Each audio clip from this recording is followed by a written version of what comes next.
আমি রিসেন্টলি রেনেসাসের সাথে একটা পডকাস্ট করেছিলাম এআই এর ফিউচার নিয়ে। তো তাতে একটা কথা আমি বলেছিলাম, এটা শুধু পডকাস্টের না, আমি এখানেও বলে থাকি যে প্রাইভেট ইঞ্জিনিয়ারিং কলেজ থেকে যে ছেলে মেয়েগুলো বেরিয়েছে এতদিন, পরে ভবিষ্যৎ তো খুবই খারাপ, আগে আপাতত যে কজন বেরিয়েছে এরা মোটামুটি ম্যাক্সিমাম লোকজন ইঞ্জিনিয়ারিং চাকরি পায় না। আমি বলেছি 95% ইঞ্জিনিয়ারিং চাকরি পায় না, 5% পর্যন্ত মতো ইঞ্জিনিয়ারিং চাকরি পায়, বাকি 95% সেটা টেকনিক্যাল সাপোর্ট, ব্যাংকের সেলস, এইসব কাজগুলো পায় আর কি।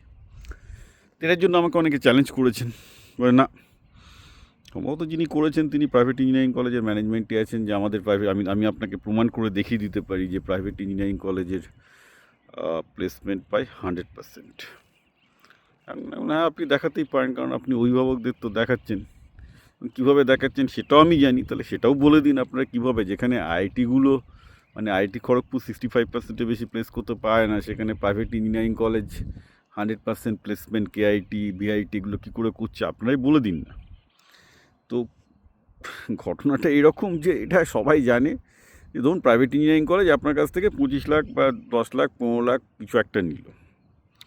এবার এরা ওই টাকার মধ্যে 2 থেকে 5 লাখ টাকা আপনার পেছনে ইনভেস্ট করবে, কারণ এমনিতে তো টিচারদের মাইনা ফায়না করে ভালো দেয় না, ফলে একটা বড় লাভের ব্যবসা এটা।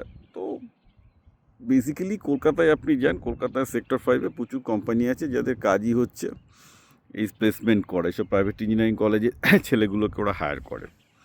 কী করে হায়ার করে? কারণ পার হায়ারিং প্রতি কেউ 50,000, কেউ 1 লাখ, কেউ 1.5 লাখ, 2 লাখ, আমারই সিও বন্ধু আছে, আমি জানি।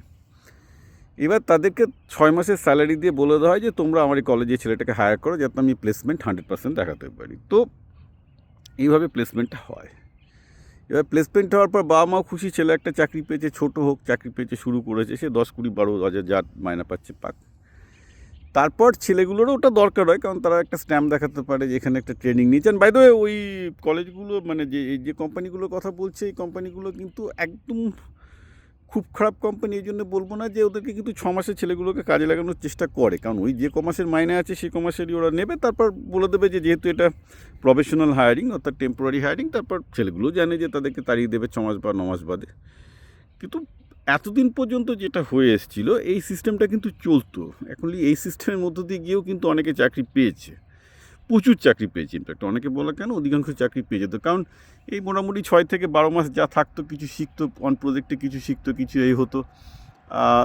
তো ন্যাচারালি তারপর একটা এক্সপিরিয়েন্স স্ট্যাম্প পড়তো, তো এইসব দেখিয়ে লোকজন কিন্তু চাকরি বাকরি পেত, যাদের একটু মানে চোখ কান খোলা আর কি।